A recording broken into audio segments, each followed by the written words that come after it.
दोस्तों रिसेंटली मैंने नेटफ्लिक्स द्वारा रिलीज की गई स्पेनिश हॉरर फिल्म वेरोनिका देखी, जो कि 2017 में रिलीज हुई थी। वाकई में ये एक बेहतरीन हॉरर मूवी है।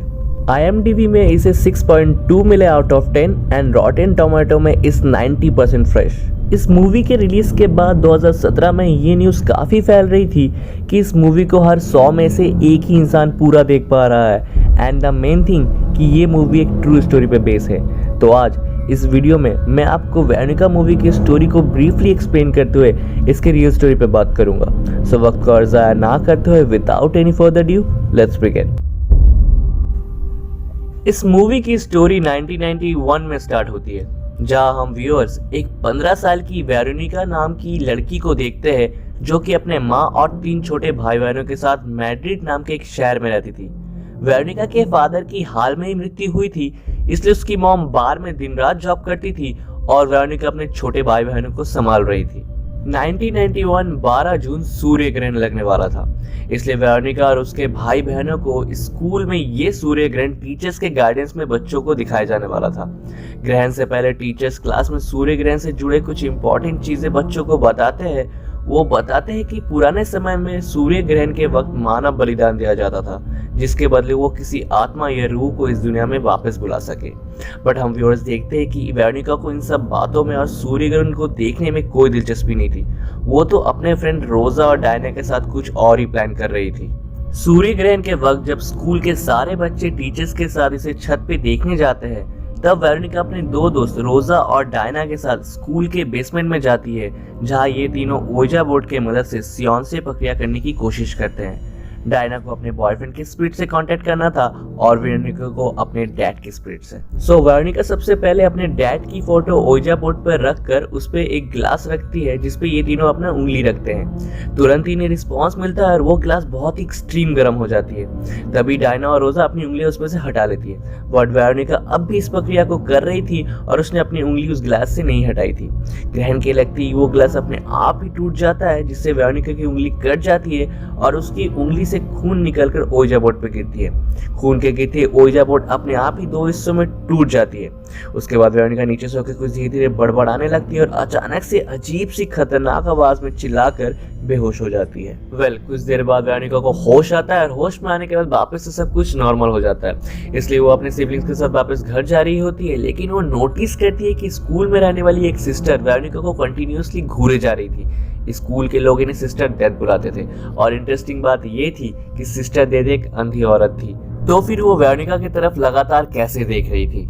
इसके बाद वेरोनिका घर चली जाती है और उसके बाद उसके साथ अजीबोगरीब घटनाएं होना शुरू हो जाती है। खाते खाते कभी भी अचानक से फ्रीज हो जाना, कभी भी कोई भी चीज करके उसे दूसरे मिनट ही भूल जाना, रात को अजीब से डरावने सपने आना और सुबह उठ के बदन में अजीबोगरीब निशान पाना। वेरोनिका के साथ ऐसे कई सारे पैरानॉर्मल एक्टिविटीज कुछ ज्यादा ही बढ़ जाती है।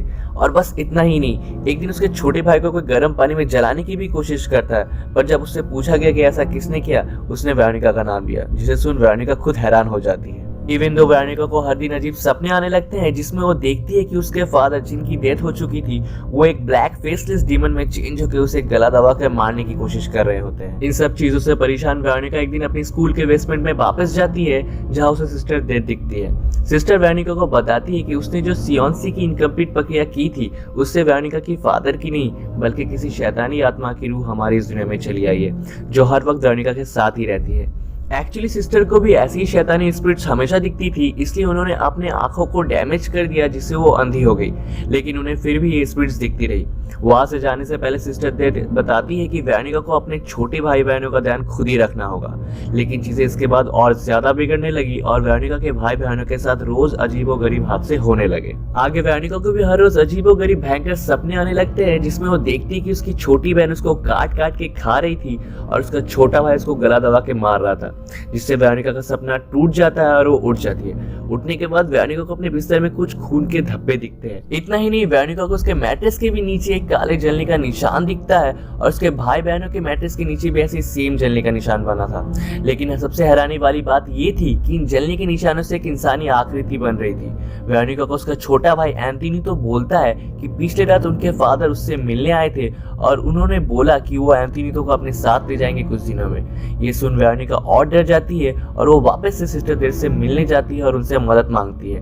सिस्टर डेथ बताती है कि उसने सियोंसी की प्रक्रिया को इनकम्प्लीट छोड़ दिया था, जिससे वो डीमन हमारी दुनिया में रह गया था। तो वेरोनिका को सियोंसी की प्रक्रिया को कंप्लीट करना होगा उस डीमन को वापस भेजने के लिए। आफ्टर दैट वेरोनिका रोजा और डायना से मदद मांगती है, बट वो दोनों मना कर देती है। तो इसलिए वेरोनिका ये रिचुअल अपने 2 छोटे बहनों के साथ करने बैठती है। सियोंसी की प्रक्रिया के दौरान वेरोनिका उस शैतानी डीमन को वापस जाने को बोलती है, बट वो डीमन मना कर देता है और वेरोनिका के छोटे भाई को उठा ले जाता है। वेरोनिका तुरंत ही अपने छोटे भाई को पूरे घर में हर जगह ढूंढने लगती है और कुछ देर बाद जाके उसे अपना छोटा भाई क्लोजेट में बंद मिलता है। वेरोनिका का भाई बहुत ज्यादा ही डरा हुआ था और डर के मारे बार बार वो वेरोनिका का नाम ही बोले जा रहा था, जिसे देख वेरोनिका को एक विजन आती है जिसमें वो देखती है कि जब स्टार्टिंग में उसका छोटा भाई गर्म पानी में जल रहा था, वो और किसी ने नहीं बल्कि वेरोनिका ने ही किया था। फिर बाद में होश आने के बाद फिर वेरोनिका ने ही उसे बचाया। ऐसे करके घर में जितने भी हादसे हुए वो सारे वेरोनिका ने ही किए थे। फिर बाद में होश आने के बाद वेरोनिका ने उसे खुद से ठीक किया। आफ्टर दिस वेरोनिका कंप्लीटली समझ जाती है कि इस डीमन ने उसे कंप्लीटली पोजेस कर रखा है। सो जब तक वेरोनिका जिंदा है ये सारी प्रॉब्लम्स होती रहेगी। तो इसलिए वेरोनिका पुलिस को कॉल करके इन्फॉर्म करती है कि उनके घर में कोई घुस आया है।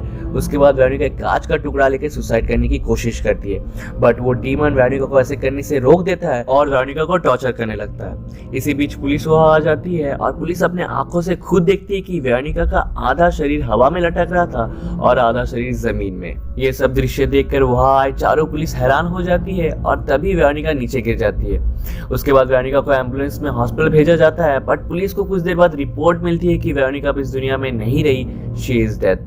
लास्ट सीन में पुलिस वेरोनिका केस की रिपोर्ट बनाती है जिसमें वो साफ साफ एक डिमोनिक केस का जिक्र करती है जो कि हिस्ट्री में पहली बार हुआ था। यहाँ पे मूवी खत्म हो जाती है। सो दोस्तों ये तो थी वेरोनिका की मूवी की फुल स्टोरी। चलिए अब जानते हैं इसके ट्रू स्टोरी के बारे में। असल में इस केस को द वॉलाकास केस बोला जाता है, जो कि हिस्ट्री का one of the most horror death case है। ये स्टोरी है 1990 की, जहाँ एक लड़की का नाम स्टेफानिया गुइट्रेस लाजारो था और वो वॉलाकास साउथ मैड्रिड में अपने फैमिली के साथ रहती थी। एक दिन स्टेफानिया की एक दोस्त स्टेफानिया से मदद मांगती है।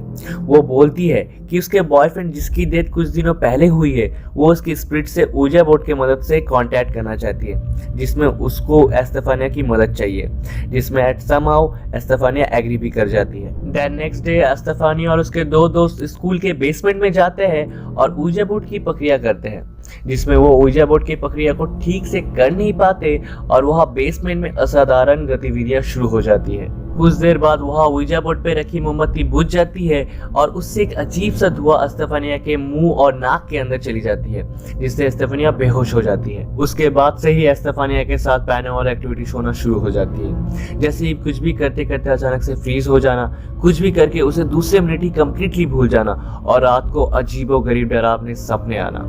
इन सब चीजों को देखते हुए स्टेफानिया की माँ उसे डॉक्टर के पास ले जाती है, जिससे कोई फायदा नहीं होता।